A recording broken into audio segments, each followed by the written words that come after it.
তো আমরা ভগবদ গীতার বিষয়ে ধারাবাহিকভাবে আলোচনা করতেছি। আজকে আছে 36 নম্বর শ্লোক।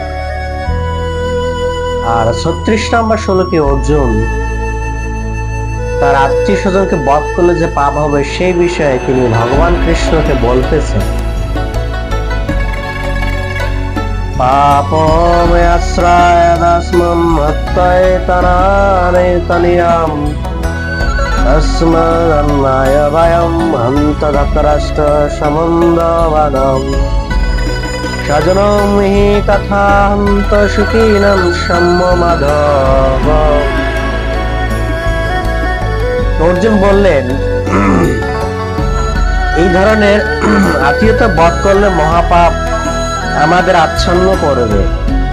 তাই বন্ধু বান্ধব এবং ধাতরাষ্ট্র পুত্রদের সংহার করা আমাদের পক্ষে অবশ্যই অনুচিত হবে না। হে মাধব, আত্মীয় স্বজন হত্যা করে আমাদের কি লাভ হবে, আর তার ফলে আমরা কেমন করেই বা সুখী হব? এখানে অর্জুন ভগবান কৃষ্ণকে বললেন যে এই ধরনের আত্মীয়তা মানে অর্থাৎ আত্মীয় স্বজনদের হত্যা করলে পাপ হবে না, ঠিক আছে, কিন্তু আত্মীয় স্বজনদের হত্যা করে আমাদের কি হবে? অর্জুন যে কথাটা বললেন আত্মীয় স্বজনদের হত্যা করে আমাদের কি হবে, আর তার ফল কেমন করে বা আমরা সুখী হব? এখানে প্রভুপাদ তাৎপর্যে বেদ শাস্ত্র অনুসারে 6 জন আত্মীয়কে হত্যা করলে পাপ হবে না। 1 যে বিষ দান করেন, 2 যে ঘরে আগুন লাগায়, 3 যে মারাত্মক অস্ত্রের দ্বারা আক্রমণ করে, 4 যে ধন সম্পদ লুট করে, 5 যে অন্যের জমি দখল করে, 6 যে ধর্মপত্নীকে হরণ করে। বেদ শাস্ত্র অনুযায়ী এই 6 জন আতিথ্য ব্যক্তিদের হত্যা করলে কখনো পাপ হবে না, কারণ এই 6 জন ব্যক্তি হচ্ছেন পাপী। কেন? যেহেতু এই 6 জন ব্যক্তি কি করেছেন, আপনাকে হত্যা করতে তারা উঠে এসেছে, সেই জন্য তাকে আপনি হত্যা করলে পাপ হবে না। বিষ দান করেন কি, যেমন কোন খেত খাবারে বিষ দান প্রয়োগ করে তখন তাকে যদি হত্যা করেন তাহলে কোনো পাপ হবে না। এটা হচ্ছে বেদ শাস্ত্র অনুসারে। যে ঘরে আগুন লাগায়, যেমন মারামারি করতে করতে হঠাৎ সে ঘরে আগুন লাগায়, কেন? অন্য কিছু তো করতে পারে, এরকম ব্যক্তিকে আপনি হত্যা করলে পাপ হবে না।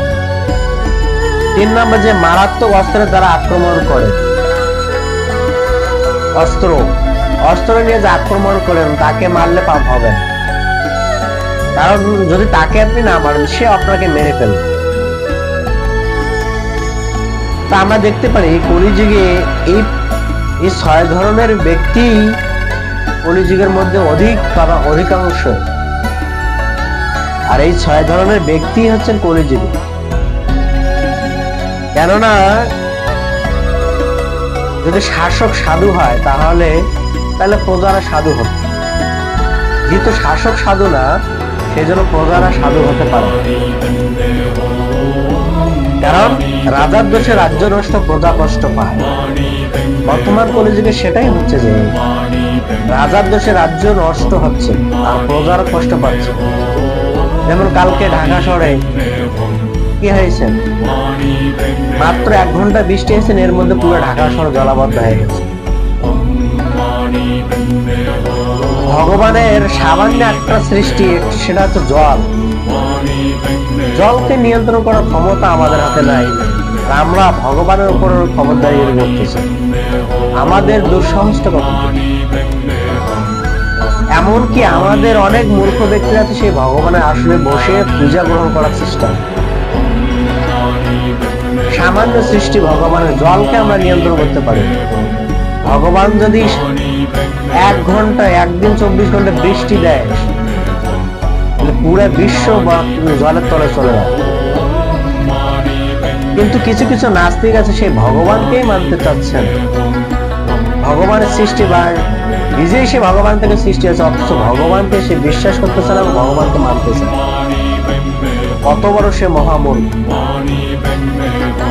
এখানে অর্জুন যে যুক্তি দেখিয়েছেন, আমাদের মতো মূর্খের মতো কথা বলছেন। আসলে এখানে প্রভুপাদ বলছেন অর্জুন সাধারণ ব্যক্তি না, অর্জুন ছিলেন একজন কি ভগবানের প্রিয় ভক্ত। কিন্তু তার সে আচরণগুলি আমাদের হয়ে তিনি করেছেন। অর্জুন এই প্রশ্ন কেন করেছেন? প্রশ্ন করার উদ্দেশ্য হচ্ছে অর্জুন যেহেতু সাধু সুলভ ব্যক্তি, তার ধার্মিক জ্ঞান আছে হৃদয়ে, তার ধর্ম তাকে বাধা প্রদান করতেছে, কিন্তু ভগবান স্বয়ং তাকে গীতার জ্ঞান দিয়ে তাকে এই মোহ থেকে বের করে নিয়ে আসছে। আমরা দেখতে পাই অর্জুনের সামনে তার পুত্র মারা গেছেন। কে? অভিমন্যু। অভিমন্যুকে মারার সত্ত্বেও অর্জুন কিন্তু সে যুদ্ধ থামাননি। কেন? যেহেতু ভগবানের আদেশ পালন করতে হবে। আমরা হলে কি করতাম? আমরা তো বলতাম না, আর আমি যুদ্ধও করবো না, আমাদের তো চান্সই নেই। সামান্য প্রভুপাদ 4টা নিয়ম দিয়েছেন, সেই 4টা নিয়ম ধর্মের 4টা স্তম্ভ, সেই ধর্মের 4টা স্তম্ভ আমরা পালন করতে পারছি। ঠিক আছে, এটা হচ্ছে আমাদের অবস্থা। তারপরে বলছে অন্যের জমি জোরজবরদস্ত অন্যের জমি দখল করা। কলিযুগের মানুষ তো এটাই বেশি, কে কাকে মেরে খাবে সেটাই তো প্রশ্নে ধান্দায় বসে আছে। জোর জবরদস্ত করে দখল করবে, করে খেয়ে দেবে। কলিযুগে তো হিংসা প্রতিহিংসা চলেই আছে, লেগেই আছে। ধর্ম করবে কখন? হিংসার মনোবৃত্তিটাই তার ভিতর থেকে বের করতে পারতেছেন না। সবাই হিরণ্যকশিপুরের মতো হয়ে আছে। হিরণ্যকশিপুর মনোবৃত্তি। ধর্ম করবে কি করে? হিরণ্যকশির যেমন তার সন্তানকে ধর্ম করতে দেয় না, ঠিক সেরকমই কেউ যদি ধর্ম করতে চায় তাকে বাধা প্রদান, কারণ মনোবৃত্তি হচ্ছে হিরণ্যকশিপুরের মতো। তারপরে বলছে যে 6 নাম্বার ধর্মপত্নীকে হরণ করেন। এখন তো ধর্মপত্নীকে হরণ করা লাগে না, বিবাহিত পত্নী এমনি চলে যায়। পরক্রিয়া প্রেম, এখন চলে পরক্রিয়া। পরক্রিয়া তো না, দেহক্রিয়া প্রেম চলে। ভগবান যে পরক্রিয়া নীলা করেছেন, সেই নীলাকে তারা অনুগ্রহ করতেছে। এটা বোঝে না যে আমাদের দেহ জড়, আমাদের দেহ চিন্ময় না, পরক্রিয়া না, এটা হচ্ছে অপরক্রিয়া। তারা দেহের সুখের জন্য সবকিছু করতে পারে। যেখানে যেমন আদর্শ গৃহস্থ জীবন গ্রন্থে বলা আছে যে স্ত্রীদের 6টি চাহিদা পূরণ করতে না পারলে সেই পুরুষের ঘরে স্ত্রী থাকবে না। 6টা চাহিদা মৌলিকভাবে পূরণ করতে হবে, তাহলে তাকে পুরুষ বলা হবে। কিন্তু কলিযুগের এই 6টি চাহিদা কেউ পূরণ করতে পারবে না, কোনো স্ত্রী পূরণ করতে পারবে। এটা কখনোই সম্ভব না কলিযুগের জন্য। কারণ কলিযুগে মানুষ সবাই হচ্ছে কি হিংস্র মনোবৃত্তি। এই জন্য আমাদের মনে রাখতে হবে, আজকে যে 6টি বিষয় আলোচনা করা, এই 6 জন ব্যক্তিকে যদি আমরা হত্যা করি তাহলে আমাদের পাপ হবে না। অতএব বেদ শাস্ত্র যেটা বলা হয়েছে সেটা বাস্তবসম্মত। আর অর্জুন যে যুক্তি দেখিয়েছেন, আমরা কেমন করে সুখী হব? এখনকার পরিবার কি রকম? আমি আর তুমি আর একটা সন্তান। আর আগে অর্জুন বলতেছে যে তার ফলে আমরা কেমন করে সুখী হবো, যে আমরা আত্মীয় স্বজনদের হত্যা করি, তাহলে তারপরে আমরা কিভাবে সুখী হব? কত সুন্দর যুক্তি। আগে পরিবারকে ধরে রাখতো, এখন পরিবারকে বিচ্ছিন্ন করাচ্ছে। শ্বশুর শাশুড়িকেও খুঁজতে চায় না বর্তমান পরিবারের সদস্য সংখ্যা। এই জন্য বর্তমান সদস্য সংখ্যার পরিণাম বা এখন বর্তমান সমাজে যে পরিবার, সেটা পরিবার একদম স্বল্প মাত্রা। এই জন্য এখনকার পরিবারে কোনো আনন্দ নেই। এখনকার পরিবারে শুধু খালি দুঃখই বেশি।